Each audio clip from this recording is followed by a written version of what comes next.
श्रीदेव मौनीनाथ मंदिर मेढा मालवण 15वा वर्धापन दिन सोहळा। मालवण तालुका सिंधुदुर्ग जिल्हा श्रीदेव मौनीनाथ मंदिर मेढा मालवण कलशारोहण व मंदिर जीर्णोद्धार 15वा वर्धापन दिन सोहळा दिनांक 18 एप्रिल 2026 रोजी साजरा होत आहे। सोहळ्यानिमित्त सकाळी मंदिरात श्री मौनीनाथांच्या मूर्तीवर अभिषेक होऊन तीर्थप्रसादाचे वाटप करण्यात आले। संपूर्ण मंदिर परिसरात उत्साहाचे आणि भक्तिभावाचे वातावरण पाहायला मिळत आहे आणि दर्शनासाठी भाविकांची गर्दी देखील झाली आहे। आज सायंकाळी विशेष कार्यक्रमांचे आयोजन, कार्यक्रमांची रूपरेषा पाहूयात। सायंकाळी 7 वाजता श्री घुमडाई प्रासादिक मंडळाचे सुश्राव्य भजन होणार आहे।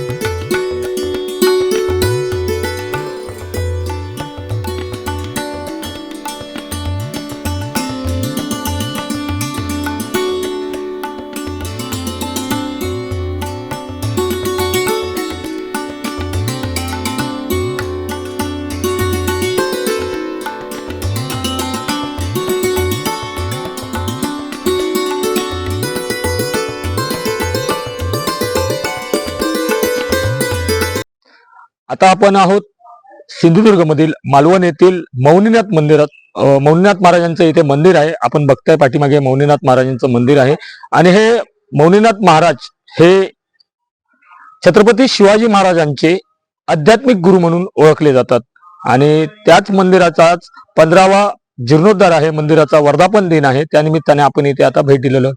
मंदिर जवळजवळ ब्रिटिश काळाच्या पूर्वकाळापासून या इथे अस्तित्वात आहे। शिवाजी महाराजांचा इतिहास आहे आणि या मंदिराबद्दल अधिकची जी माहिती आहे ती आपण आता या मंदिराचे जे सर्व काही इथली पूजा अर्चा जे पाहतात, जे कुशे परिवार आहेत, तर त्यांच्याकडून मंदिराची जी अधिक माहिती आपण आता ती पुढे घेऊयात।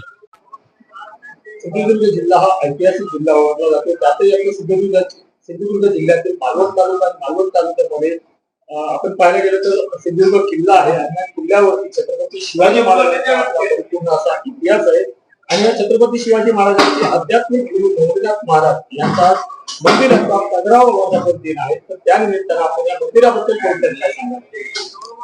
आज वैशाख शुद्ध द्वितीया ही तिथी आहे आणि या तिथीवर या मौनीनाथ मंदिराचा जीर्णोद्धार झालेला होता। 2 मे 2011 ला आपल्या या मंदिराचा जीर्णोद्धार सोहळा पार पडलेला होता।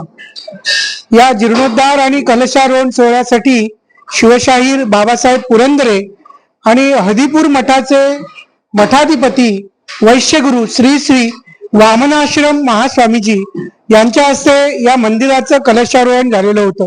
खर तर हे मंदिर शिवकालीन आहे, कारण श्री मौनीनाथ हे छत्रपती शिवरायांचे आध्यात्मिक गुरु आहेत। सिंधुदुर्ग किल्ल्याचं बांधकाम ज्यावेळी करायचं मनात आलं, शिवाजी महाराजांनी ठरवलं, त्यावेळी त्या ठिकाणी चारी बाजूने खारं पाणी आहे आणि त्या बेटावरती वस्ती जर करायची असेल तर पिण्याच्या पाण्याची सोय काय आहे असा प्रश्न ज्यावेळी छत्रपतींनी मौनी महाराजांना केला, त्यावेळी मौनी महाराज यांनी एका गंगाळामध्ये 3 दगड टाकून दाखवले आणि त्याप्रमाणे त्या ठिकाणी 3 विहिरी मारलेल्या आहेत, ज्याला आजही गोडे पाणी असलेला आपण बघतोय। अशा प्रकारचं महात्म्य असलेल्या मौनी महाराजांचं मंदिर या ठिकाणी छत्रपतींनी त्यावेळी बांधलेलं होतं आणि ते मंदिर अनेक वर्ष त्यानंतरच्या काळात एका वादळामध्ये त्याचं छप्पर उडून गेलं असं जाणकार सांगतात आणि गेली अनेक वर्ष ते भग्नावस्थेत होतं। त्याचे फक्त घुमटी, खांब, मूर्ती एवढं अस्तित्वात होतं, बाकी वरचं छप्पर सगळं गेलेलं होतं। अशा स्थितीत मंदिर म्हणून आपण कुशे कुटुंबियांकडे या सगळ्या मंदिराची देखभाल आहे, त्यासाठी महाराष्ट्र शासनाकडून वर्षाला 46 रुपये एवढी दिवाबत्तीसाठी म्हणून देणगी मिळते, ही आजही मिळते। ही देणगी छत्रपती शिवाजी महाराजांनी सुरू केलेली होती आणि त्यानंतर ब्रिटिश सरकारने त्याची जी सनद आहे ती पुन्हा एक समिती गठीत करून अशा प्रकारच्या ज्या सनदा होत्या त्या सनदा सगळ्या त्या मालकांना परत दिल्या. त्याप्रमाणे 1869 साली आमच्याकडे म्हणजे कुशे कुटुंबियांकडे माझे आजोबा गंगाराम सीताराम शेठ कुशे हे त्यावेळी हयात होते आणि त्यांच्याकडे ती सनद होती. त्यांच्यानंतर माझे वडील रजनीकांत गंगाराम कुशे आणि त्यानंतर आज माझ्याकडे चंद्रशेखर कुशे यांच्याकडे आज ती सनद आहे. वर्षाला आजही 46 रुपये मिळतात आणि बाकी सगळा जो काही मंदिराचा देखभालीचा खर्च आहे, बाकी जे काही दिवाबत्तीचा खर्च इथे होणारे उत्सव आहेत ते कुशे कुटुंबीय, मौनीनाथ मंदिर ट्रस्ट आणि आपले जे देणगीदार आहेत, काही भाविक आहेत, त्यांच्या सहकार्यातून हे सगळे उत्सव दरवर्षी पार पडत असतात. आजपर्यंत आपल्या कुशे कुटुंबा माध्यमातून या मंदिराची देखभाल जी केली जाते ती तुम्ही चालत आलेली आहे. याचा संदर्भ थोडक्यात कसा सांगा? पूर्वी कुशे सावकार होते. कुशांचा एक मोठा व्यापार होता आणि असंही सांगतात की ज्यावेळी किल्ला बांधायचं ठरलं त्यावेळी सुरुवातीला जे काही आर्थिक पाठबळ हवं होतं ते कुशेंनी त्यावेळी महाराजांना उभं करून दिलेलं होतं आणि त्यामुळे एक सावकार असल्यामुळे एक समाजामध्ये एक प्रतिष्ठा होती, मान सन्मान होता. मौनी महाराज त्यावेळी मालवणमध्ये येत असत. त्यांचंही वास्तव्य या ठिकाणी होतं. कालांतराने मौनी महाराजांनी समाधी, जिवंत समाधी घेतल्यानंतर या ठिकाणी त्यांचं मंदिर बांधलं गेलं. छत्रपती शिवरायांनी स्वतः हे मंदिर बांधलेलं आहे. राजाराम महाराजांनी सिंधुदुर्ग किल्ल्यामध्ये छत्रपतींचं जे मंदिर बांधलेलं आहे त्या ठिकाणी देखील मौनी महाराजांची छोटी मूर्ती त्या मंदिराच्या प्रवेशद्वारापाशी आहे. तिथे समर्थ रामदास यांचे समकालीन असलेले श्री मौनी महाराज हे मूळ उत्तूर या ठिकाणचे असावेत असा कयास आहे आणि त्यापासूनच जवळ असलेलं गारगोटी मधील पाडगाव या गावी त्यांनी अनेक वर्ष वास्तव्य केलेलं होतं. वेदगंगा काठीच्या नदी ते ध्यानाला बसत होते आणि छत्रपती शिवरायांची भेट देखील त्याच ठिकाणी झालेली होती आणि त्याच गावामध्ये मौनी महाराजांनी जिवंत समाधी घेतली. त्या दिवशी देखील मौनी महाराजांचा जया एकादशीला मौनी महाराजांच्या पुण्यतिथीचा उत्सव त्या ठिकाणी साजरा केला जातो. तसा या मौनीनाथ मंदिरात देखील तो साजरा होतो. आज या मंदिराचा जीर्णोद्धार करून 15 वर्ष पूर्ण होत आहेत आणि गेल्या 15 वर्षात या ठिकाणी अनेक भाविक, अनेक पर्यटक खूप मोठ्या प्रमाणात येतात, मंदिराला भेट देतात, इतिहास समजून घेतात.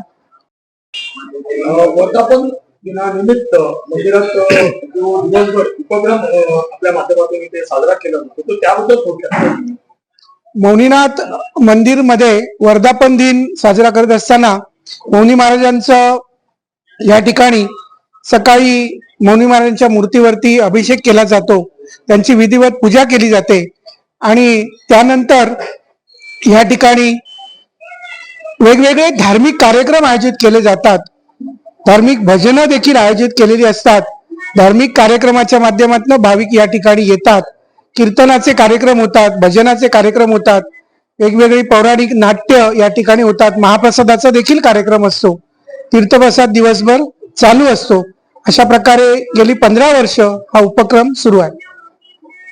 त्याचप्रमाणे छत्रपती शिवाजी महाराजांचा सिंधुदुर्ग किल्ला आणि कांदळगावचे स्वयंभू श्रीदेव रामेश्वर यांची सुद्धा एक नाळ जुळलेली आहे. ज्यावेळी त्यांचा जो कार्यक्रम असतो, रहिवासी कार्यक्रम असतो, त्यावेळी किल्ल्यावरती भेट देऊन झाल्याच्या नंतर श्रीदेव रामेश्वर कांदळगावचे मौनीनाथ महाराज यांच्या मंदिरात देखील भेट देण्यासाठी येतात. तर तो जो सोहळा आहे तर त्या सोहळ्याचं थोडक्यात वर्णन कसं करायचं? कुशे कुटुंबीय, छत्रपती शिवराय आणि मौनी महाराज हे एक त्रिकूट असल्यासारखं नातं आहे. श्रीदेव रामेश्वराची पालखी ते तेज ज्यावेळी छत्रपतींनी आपल्या किल्ला बांधताना त्यांना ज्यावेळी अडचणी आल्या त्यावेळी त्यांनी त्यांच्याकडे नवस केला. तो नवस पूर्ण झाला, किल्ल्याचं बांधकाम पूर्ण झालं आणि त्यानंतर ती पालखी श्रीदेव रामेश्वराची पालखी सिंधुदुर्ग किल्ला येथे छत्रपती घेऊन आले. ती आणल्यानंतर संध्याकाळी वास्तव्याला या मौनी महाराज मंदिरात ती त्यावेळेपासून थांबायची. त्यावेळेपासूनची प्रथा आहे की मौनी महाराज मंदिरात रात्री मुक्काम इथे करायचा, इथे दर्शन घ्यायचं मौनी महाराजांचं, आणि नंतर मग ती पालखी दुसऱ्या दिवशी सकाळी कुशांच्या घरी, कुशेवाडा जो आहे त्या ठिकाणी ती मार्गस्थ होते, त्या ठिकाणी येते. ही प्रथा शिवकालीन प्रथा आहे आणि ती आजही त्या पद्धतीने चालू आहे.